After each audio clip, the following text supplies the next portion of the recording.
Hey everybody, this is John here from Mostly Reptiles, and today we're going to be talking about the care requirements for the #1 snake species and probably the most popular reptile species for beginners and around the whole hobby, which is of course the ball python. So the ball python is said to be the best beginner snake and also rated the best beginner reptile for beginner reptile keepers. So today we're going to go through the requirements of if this is the best snake for you, for your wants and your needs. So starting off, we're going to go over their parameters, their heat and humidity. Ball pythons like to stay in between the 88 to 92 range for a basking temperature and around at 85 degrees for the ambient. When we keep our ball pythons with heat lamps, we do about the 88 to 90 for the basking, and we also offer a slate, a piece of rock or something to absorb the heat from the lamp that provides underbelly heat for our snakes. And we keep the ambient temperature at around 80 to 82. We don't want to go too high on the basking or the ambience just because these animals can overheat, as such all reptiles. Some like it a little hotter, some like it a little colder, but all reptiles can overheat if the heat is too excessive for them. And if you're using a heat mat or heat tape, make sure you have a thermostat and set it to enough where it can penetrate the bins or the tank to allow that same parameters to hit over there. If you don't have a thermostat, then the heat tape or heat mat can over exceed the limit. We've seen some people do it and it over exceeds and goes to like 120 degrees, and after a few weeks or so and they don't notice it, the underside of the snake's stomach can become burnt, and that can cause some severe and really bad health problems that would need a vet's help to treat. Now, going with the heat is also going to be the humidity. Ball pythons should stay between around a 50 to 70% humidity. 70 is can be a little excessive at times. We usually use 70% if it's in the middle of their shed to kind of help with that. If you have a certain type of enclosure and you're able to offer such as a humid hide, then by all means go and do that. That helps them a lot. So, but what we do it between 50 and 60%, and usually they're pretty fine, pretty healthy within that. But we also do offer a humid hide for some of our snakes if they have difficulty shedding or if they prefer to have it. You'll notice snakes spending more times in the hides, or some are more active.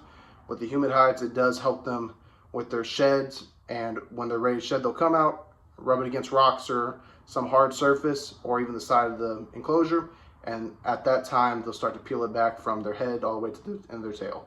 Probably the most important thing when choosing a beginner snake or a first snake or just any reptile in that matter is going to be understanding how big they get, because you don't want to be left with something that you can't handle in the future.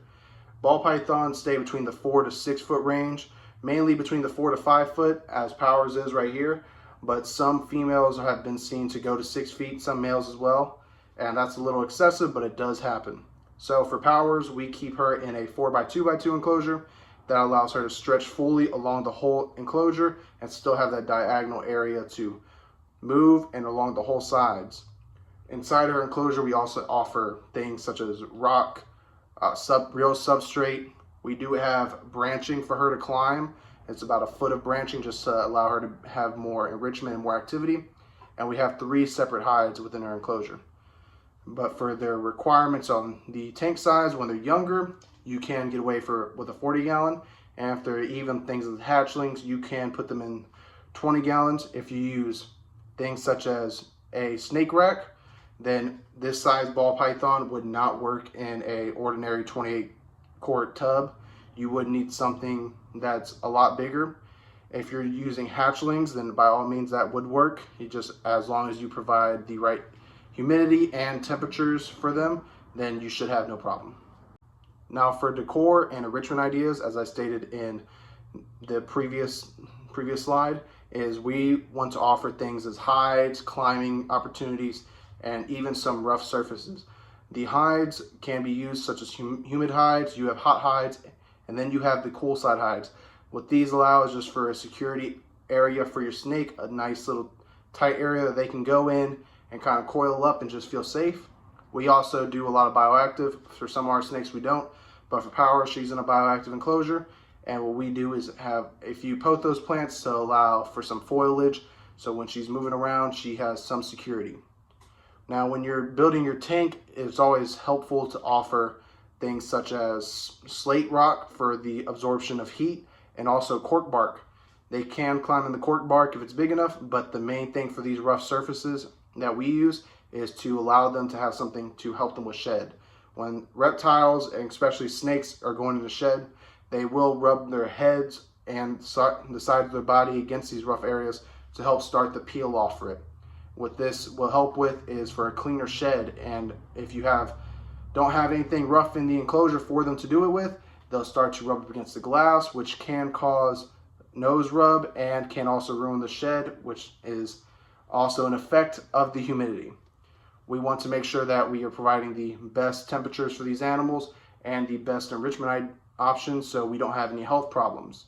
If the shed is not coming off, you will then run to the bad part of having stuck shed, and if so much of that builds up, there can be a lot of bacterial areas and bacterial infections that can harm the snake.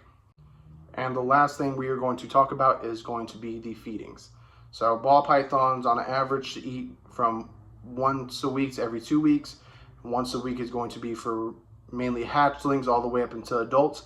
And if they're breeders and really big snakes, then you can get away with every other week. But for their rodent size, it ranges depending on the snake. The rule of thumb that people usually follow is should not exceed the biggest part of their body. As thick as the rat is, as thick as the body is. For Powers over here, we feed her a medium rat every week. Now we could go up and then kind of exceed it to every other week, but a medium rat is where she pretty much stays consistent at, and she has not been overweight yet. She does good with her weight, and she is on the right path to breeding. Now with your snake, it may range from eating some types of rats or even mice. For some people, they even offer things as baby quail or baby chickens. I've even seen some people offer chicken breasts like they would buy at Walmart as a substitute for their feedings. But these animals will eat, they are carnivores, so they will eat prey items such as rodents, and it's good to understand that. For a majority of the animals, we like to go with, of course, frozen thawed, but some of the snakes do kind of refuse it, so we do offer live to a couple. But at the beginning, try to always do frozen thawed. It's a safer option. With the live rat, you do have the possible chance of it biting the snake, and sometimes we've even seen the snakes get semi-eaten by a rat, which is a little intense, but it can happen. We're not against live feedings, but there's always a safer option than that. Now, if you did find this video helpful, then please leave a like and subscribe down below. You can also comment any questions, concerns, or anything you have additional add. Ball pythons are an amazing animal, and they can be a great pet if taken care of properly, especially with their many morphs. From you got the pastels to the pieds to the xanthics. It does add to so much variety, especially if you end up breeding them in the future.